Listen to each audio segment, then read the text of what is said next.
गांव में समय सबसे कीमती मुद्रा था। लोग अपने जीवन के पलों को सिक्कों की तरह काटकर बेचते, जमा करते या उन्हें दांव पर लगाते। जितने पल उतनी शक्ति। पर एक नियम था, जो समय खरीदता वो उसे जीता नहीं, बस दूसरों के जीवन से चुराता। अमीरों के चेहरे युवा, गरीबों की सांसें छोटी होती। लीला, जिसके जन्म के साथ ही उसके माता पिता ने अपना सारा समय बेच दिया था, एक पल के बिना पैदा हुई।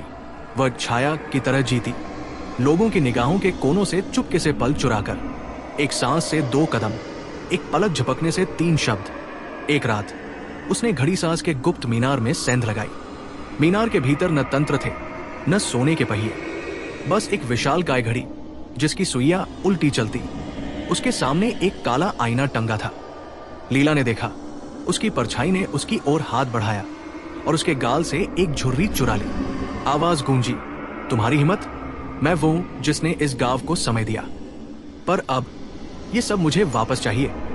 लीला ने पीछे मुड़कर देखा। घड़ी साज का शव दीवार से बंधा था। उसकी आंखों में अभी भी भय जमा था। आईना उसकी आत्मा को निगल चुका था। तभी गांव वाले जाग गए। सभी के शरीर पर काले निशान उभरने लगे। जितने पल उन्होंने चुराए थे, उतने घाव। लीला की हथेली में एक अदृश्य घड़ी बनी, जो उल्टी गिनती करने लगी। 24 घंटे। आवाज फिर गूंजी, तुमने मेरा रहस्य खोल दिया।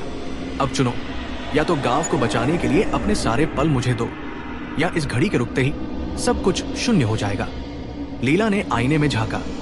उसकी परछाई अब बूढ़ी औरत थी, जो मुस्कुरा रही थी। तुम्हारे माता पिता ने तुम्हें पल दिए बिना जन्म दिया, क्योंकि वे जानते थे तुम ही मेरी अंतिम चाबी हो। लीला का फैसला। उसने आईने को तोड़ दिया। काले शीशे के टुकड़े हवा में घुल गए और सभी के शरीर से चुराए पल वापस लौटे। गांव वाले बूढ़े हो गए, पर उनकी आंखों में शांति थी। लीला वो धूल के कण में बदल गई, एक ऐसी कीमत जो उसने खुशी से चुकाई।